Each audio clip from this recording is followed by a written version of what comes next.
Hello, loved ones. It's nice to be loved, isn't it? Lies, alibis, and accountability. So as I sit here today, I'm underneath a sycamore tree. A big old sycamore, man. That big old sycamore. And looky here. It's a sycamore seed. So from a seed like this, we end up with this. So the other day I talked about the seeds that you plant, the taking care of your garden, your soil. It's all right here and right here. And so, you know, when you lie, when you manipulate, when you give excuses, when you're ingenuine, can you imagine the fruit that is going to manifest? That's going to turn out being? To plant those kind of seeds? You know, one of the things that my dad did for a long time is he used to go in our front yard and pick out all the dandelions, the weeds, the dandelion weeds. And so then we ended up with this yard of just this beautiful golf course-like grass, this putting green-like grass, after he picked out all those weeds out of the yard. And I was impressed. I couldn't believe he had turned our yard that was just ratty and rugged looking, and he turned it into this beautiful, manicured, putting green looking yard. It's because he pulled the weeds one at a time. One day at a time, he'd go out there and he'd pull weeds for a while, and he'd think. He'd pull weeds and he'd think. Are you pulling out the weeds of your life? Or are you still operating in lies, and alibis? You still making excuses for your behavior?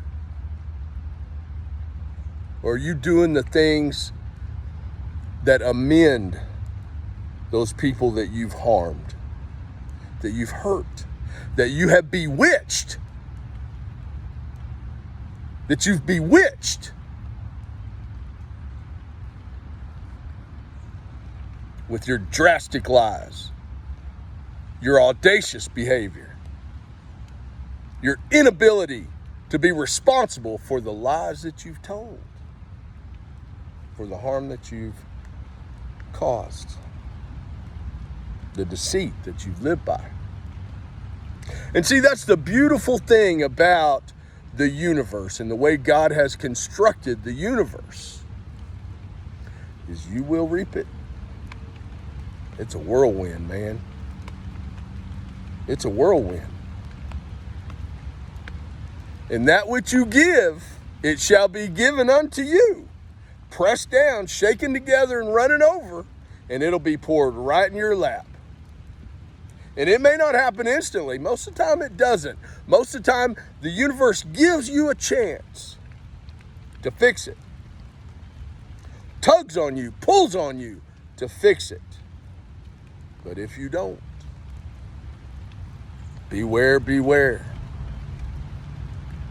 It's coming for you. I think the Indians over there call it karma. And all those Indian wannabes, all those Buddhist wannabes, all those Hindu wannabes, I think they call it karma. No. I call it righteousness. Because by the time it's over with, if you still don't believe in God, if you still don't believe in a creator of the universe, if you still don't believe in something more powerful than what you are, and you're still doing the same old thing, It won't be long before you take your last breath. Because liars don't heal. Liars can't heal. And there seems to be this worldwide epidemic, worldwide disease that's creeping around like the spirit of death did in Egypt when Moses told the Pharaoh, "Let my people go."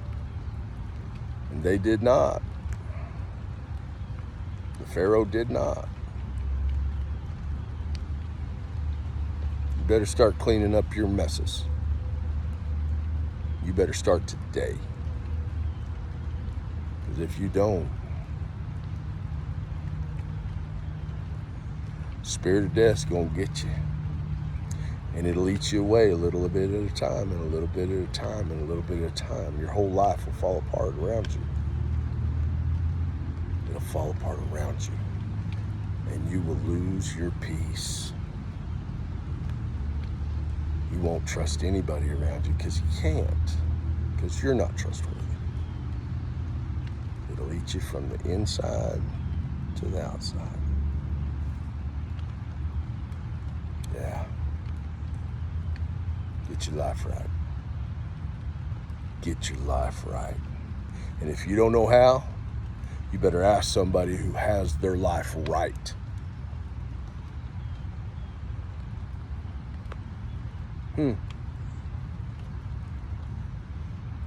I don't hear karma around me at all, except good karma. As I sit here underneath the sycamore tree.